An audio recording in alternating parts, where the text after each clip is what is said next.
Hey everyone, Kevin here, and today I'm going to be giving you some tips and tricks to take your iPhone photography game to the next level.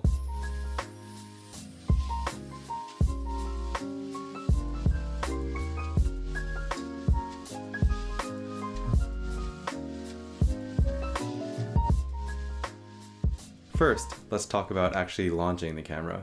There are a lot of ways to launch the camera aside from the icon on the home screen. From the lock screen, you can swipe to the left and that'll take you right to the camera. If you're using an iPhone X, you can 3D touch the camera icon right on the lock screen as well, and that'll take you to the camera. From anywhere else in the iPhone, swipe up or swipe down to access the control center, and you'll see a camera icon there, and that'll bring you to the camera as well. I also recommend you turn on the grid. The grid helps you utilize photography's well-known rule of thirds, but for me, it just helps compose the photo better. You can turn the grid on by going into the settings, camera, and switching on grid. Going back into the camera, we see that we now have the grid, and we have this row of icons across the top, and I'll just tell you what they mean. Up on the left, we have the flash icon, and obviously it indicates whether the flash is going to be on or off. I usually have it off by default just because it usually messes with the colors of the scene as well as the natural exposure of whatever you're taking a picture of. To the right of the flash, we have HDR, which stands for High Dynamic Range. And basically what this means is that your iPhone will take a series of photos, each at different brightness levels, and combine the most optimally lit portions of each photo to create an overall more balanced exposure.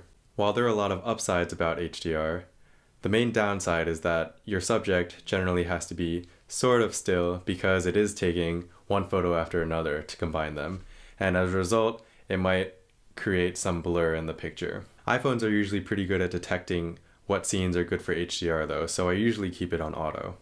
Next we have the live photo icon, which I usually keep off, but essentially it takes short videos for every photo that you take surrounding the moment that you took the photo. So it is pretty cool, but it takes up a lot of space on your phone. To the right of the live photos is the self-timer icon, which just means that the phone will wait 3 seconds or 10 seconds to take the actual photo. It's really useful in situations where you want to take a portrait of a bunch of people, including yourself, and you want to run into the photo. Finally, we have the filters icon, which allows you to filter your photos based on Apple's own preset filters. I usually keep this icon on original just because all the filtering can be done on Instagram. Now, your iPhone's going to do a pretty good job at detecting what the subject is and autofocusing and auto-exposing based on what the lighting conditions are. But sometimes you're going to want to customize this. And to do this, all you have to do is tap on where you want to focus on in the photo, and that will prompt the iPhone to focus on the point that you tapped on. Additionally, you'll see this yellow box pop up. And to adjust the brightness, slide up or down anywhere on the screen, and you'll see the sun icon next to the yellow box move up or down, telling you that the photo is getting darker or brighter.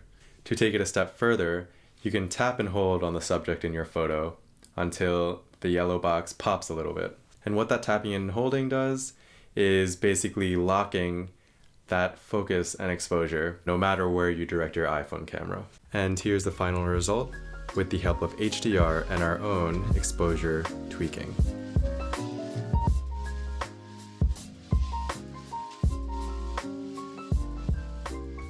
Alright, so you may have noticed that the photo that I took has a nice blurry background, even though it was taken on an iPhone and it wasn't taken with portrait mode. And the way you can get that in your photos is by following this simple trick, which is basically moving your phone pretty close to the subject. Now, this won't really work for people or large objects just because you need to be a certain distance back to capture the entire person. But for smaller objects, you can get really close to them, and the closer you are, the blurrier the background will be. So as you can see here, the candle is pin sharp in focus, but the woods in the background are out of focus. I won't get into the complicated physics behind bokeh and shallow depth of field in general, but if you just follow the trick of placing your subject really close to the phone, then you'll get photos with nice blurry backgrounds without portrait mode.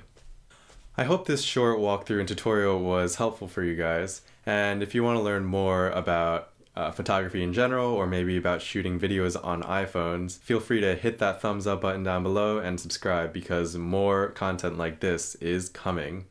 And finally, if you have any recommendations for me on things to review or things to talk about, or how to improve my videos, feel free to leave a comment down below as well. Thanks for watching, guys, and that's a